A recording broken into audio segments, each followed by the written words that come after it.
Let's do this, right? Hey everybody, and welcome back to my book club. Let's finally talk about the film adaptation of I'm Thinking of Ending Things, directed by Charlie Kaufman. In this analysis, I will be discussing things like depression, mental illness, and suicidal ideation quite frequently because that is what the story is about. So if you are triggered by these things, I'm going to be upfront with you. Maybe click off this video right now because that's the responsible thing to do. Before I start, I would just like to say that I'm interested in knowing what your thoughts on the film are.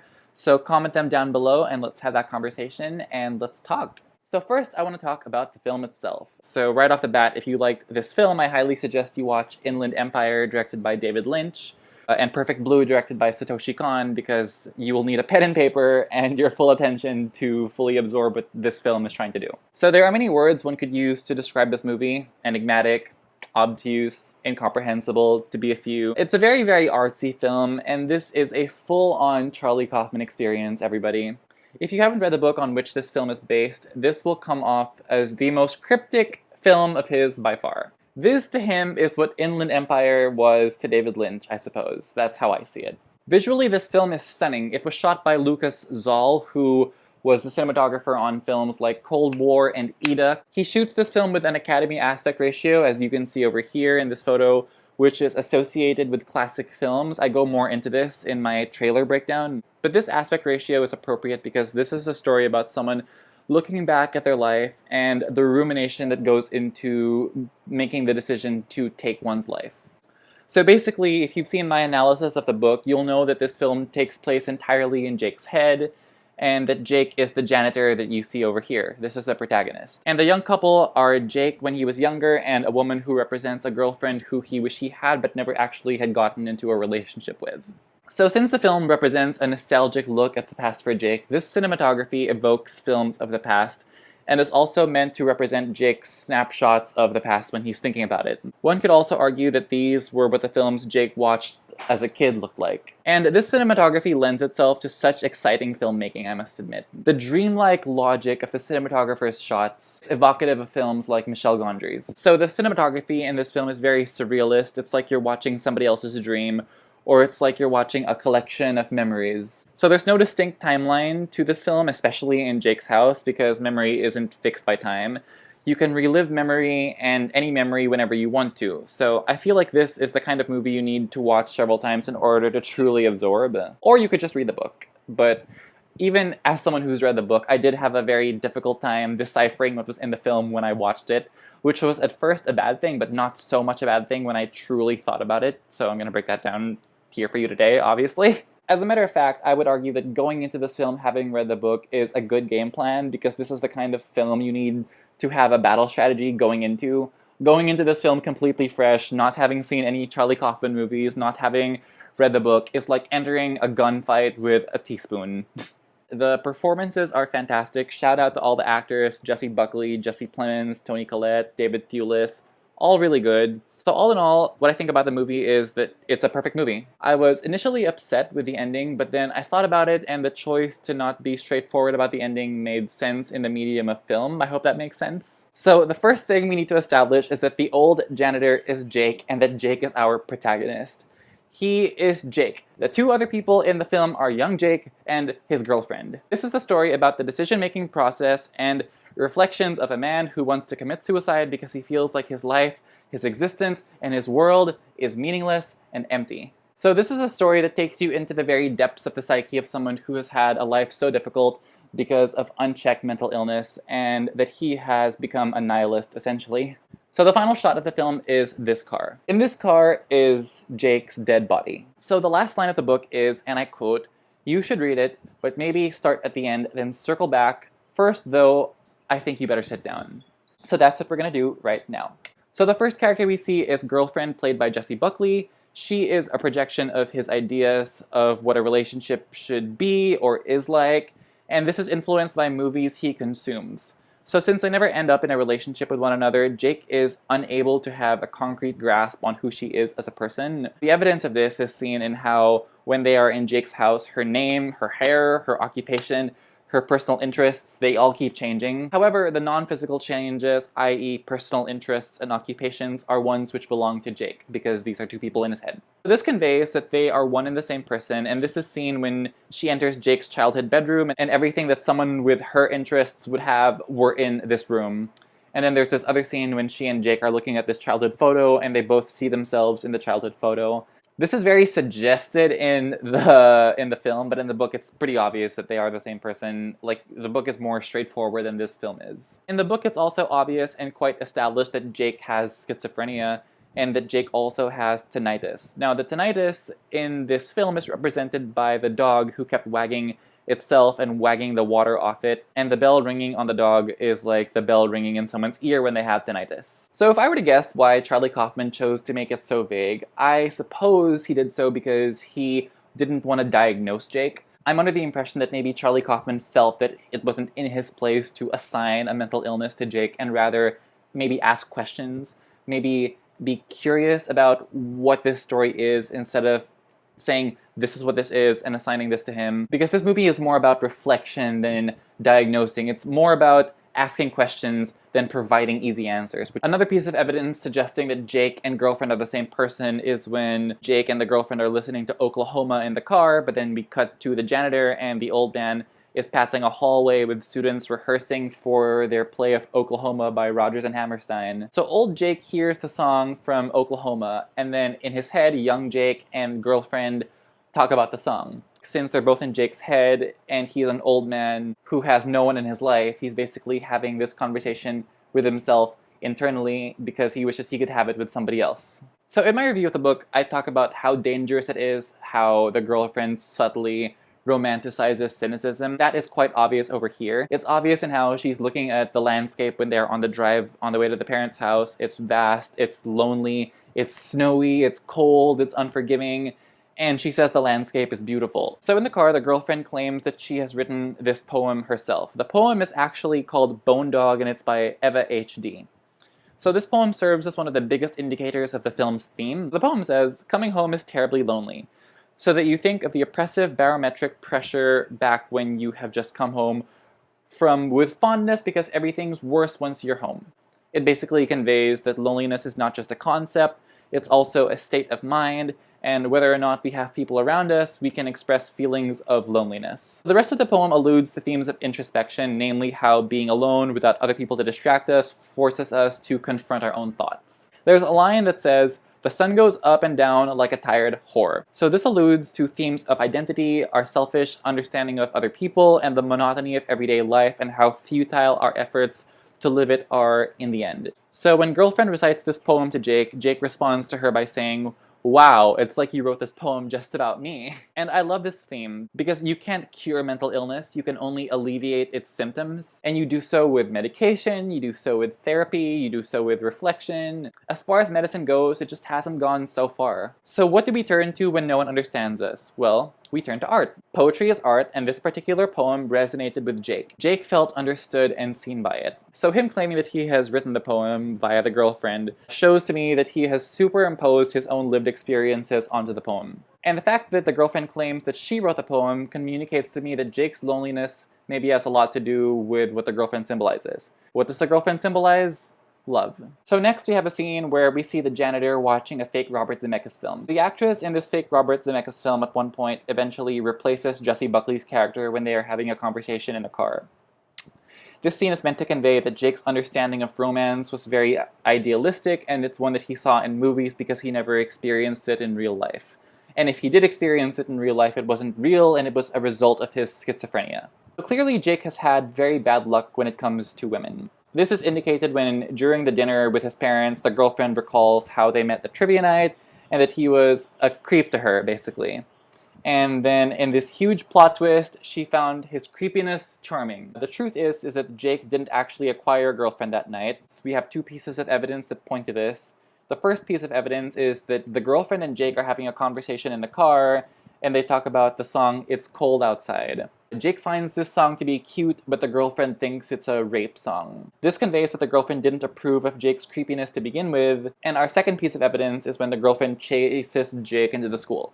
So she chases him into the school, and she is confronted with the janitor, aka Real Jake. So she repeats the story of Trivia Night to Real Jake and tells him that their interaction was one of the many non-interactions in her life. So she tells Real Jake, the janitor, that she rejected Jake in the past, and this scene conveys that the real Jake is coming to terms with the reality that in reality he never got to be with this girl, basically. So this is also a commentary on Jake's perception of what relationships are like.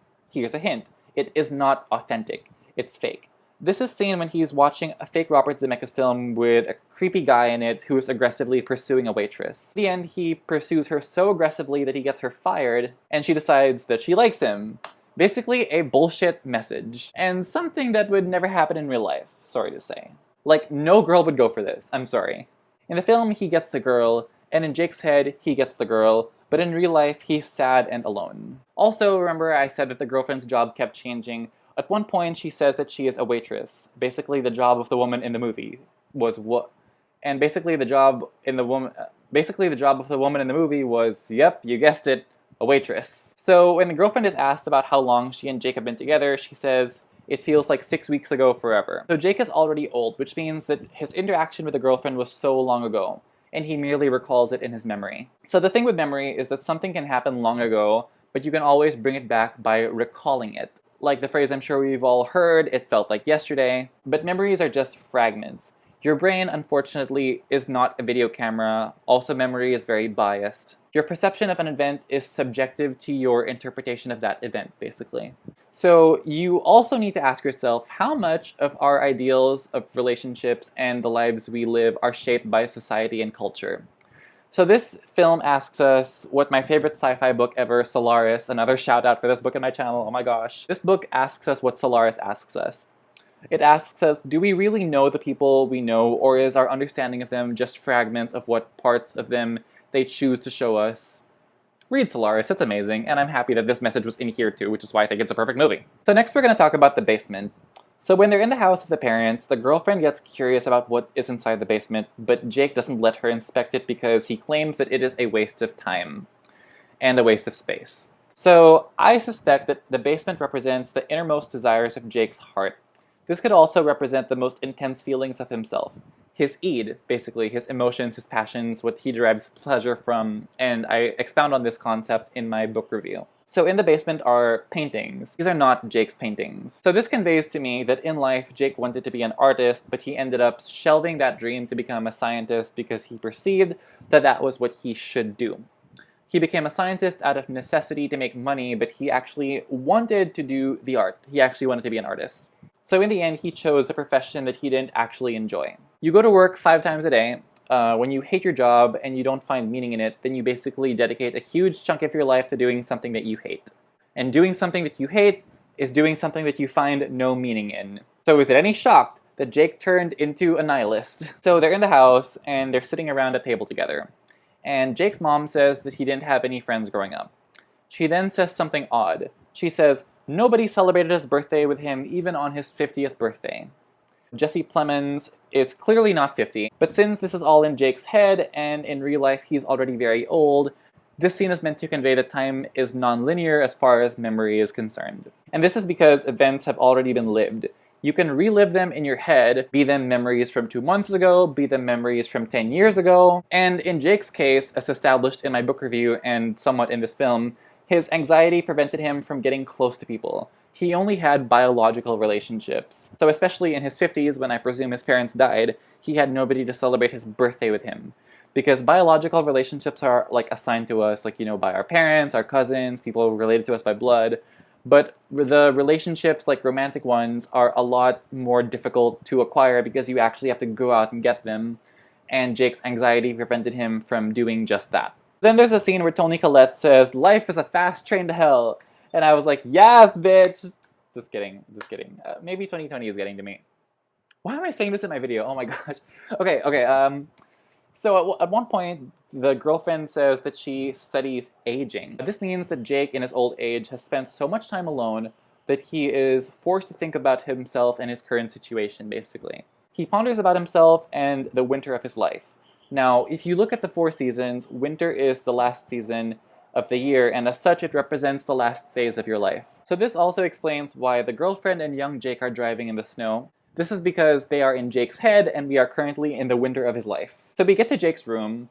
In Jake's room, we see many clues about his interests, which give us hints about who he is and what the film overall is about. We see various things, and I'm going to tell you how they are significant. The first thing we see is a DVD of the film A Beautiful Mind. This is a movie about a man with schizophrenia and delusions, and in the book, Jake's schizophrenia is quite obvious, but in this film, this is as far as Charlie Kaufman is willing to go in terms of implying this. Number 2 is a book by Pauline Kael, a film critic. This book was published in 1994, which contains Kael's essays on films and a collection of her best movie reviews. So guess what? When the girlfriend is giving a movie review in the car about the film Woman Under the Influence by John Cassavetes, she is literally plagiarizing Pauline Kael's review of the film. Next we see a book by David Foster Wallace called A Supposedly Fun Thing I'll Never Do Again. So in this book, Wallace describes the excesses of his one-week trip to the Caribbean, aboard a cruise ship MV Zenith. He talks about how he is displeased with the professional hospitality industry and the quote-unquote fun that he should be having. He also explains how the indulgences of the cruise cause uncomfortable introspection and leading to overwhelming feelings of internal despair. Introspection and despair, that's this book. Next we see a book by William Wordsworth, and this is important because in the film, we hear girlfriend call herself the name Lucy. This is the first name she calls herself. And Wordsworth wrote about an idealized version of a woman named Lucy. He wrote about Lucy in the poems called the Lucy Poems. These are a series of 5 poems composed by English Romantic poet William Wordsworth. This was written between the years 1798 and 1801. So next we have a scene with Jake and his mom. So we get deeper into Jake's psyche, and this is a scene when they've already eaten dinner and the girlfriend is wandering around Jake's house. We get to a scene when Jake is caring for his mom, and as she is on her deathbed, the girlfriend walks up to him, and under Jake's breath he says, "Sometimes it feels like no one sees the good things you do." So if you read the book and watched my analysis of it, you know that one of the main lines in the book is, you can't be the world's best kisser unless you have someone else to kiss. So this just begs the question, what is the point of doing good stuff when the good stuff you do amounts to nothing in the end? So this reminds me of the philosophies of the philosopher Albert Camus. Basically, philosophically, Camus' views contributed to the rise of philosophy known as absurdism.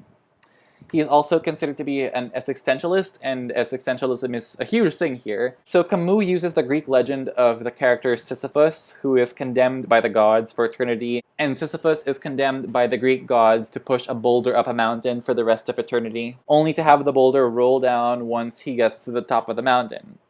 So this is a metaphor for the individual's persistent struggle against the essential absurdity of life.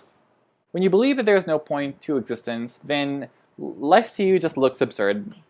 And if there's no point to anything, why should we just do anything if life just fucks us over in the end? Why must we keep living anyway? This is what I believe was the state of Jake's mind and what he was thinking of when he was thinking of doing what he ended up doing. So now let's talk about the ice cream stand at Tulsi Town. When they get to the ice cream stand, it's quite obvious that the 2 girls working there are the ones who had made fun of Jake when he was working as a janitor. So he basically took their appearance and projected it in his head to this scene. So we then get a line when Jake says, "Maybe the pretty ones suffer too." And this communicates to me that in Jake's depressed state, he often wonders whether or not other people could be suffering the way he does, especially the quote-unquote pretty people. In this book, it was a Dairy Queen. In the film, however, it was renamed Tulsi Town, so I presume that this ice cream place was one that he found joy in at one point in his childhood. So with that being said, my guess is that this stop at the ice cream stand was a last-ditch effort of his subconscious at getting him to reconsider the decision he was about to make. This can also be interpreted as the perception of joy in life making no sense, which leads back to Albert Camus' philosophy of absurdism. Camus says, and I quote, "You will never be happy if you continue the search for what happiness consists of. You will never live if you are looking for the meaning of life." So here, Jake is confronted with the absurd. And I say this because he tries to find happiness from his subconscious, but his search for happiness is rendered absurd. Think about it. When you're in cold weather, you want something warm.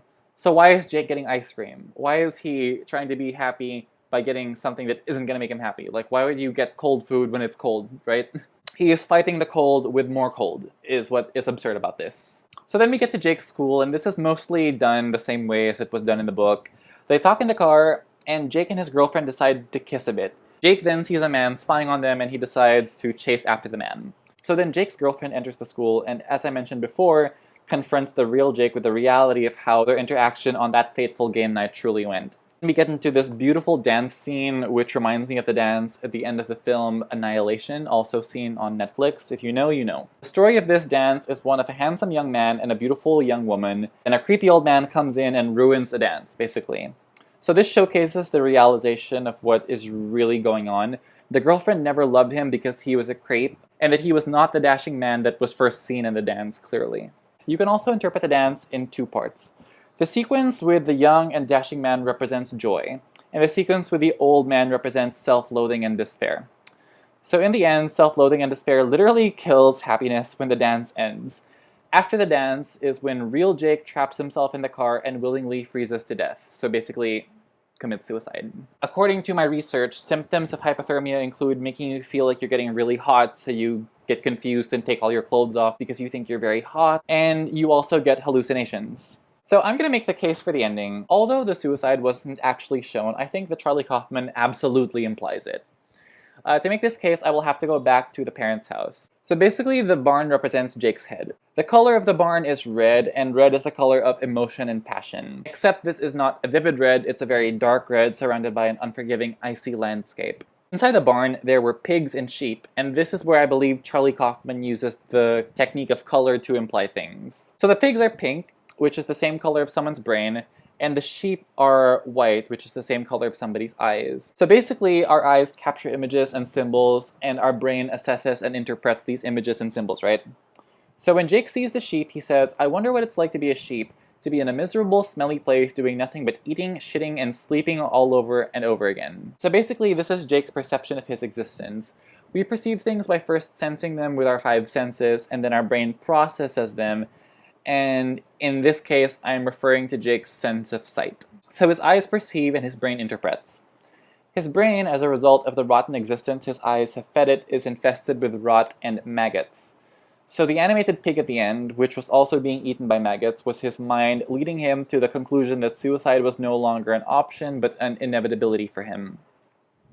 In the end, his suicide is clearly different. We see him doing nothing to get out of the car, so when you have hypothermia as a result of being cold, as I said a while ago, you take your clothes off, yada yada yada, and then he hallucinates and has a musical in his head.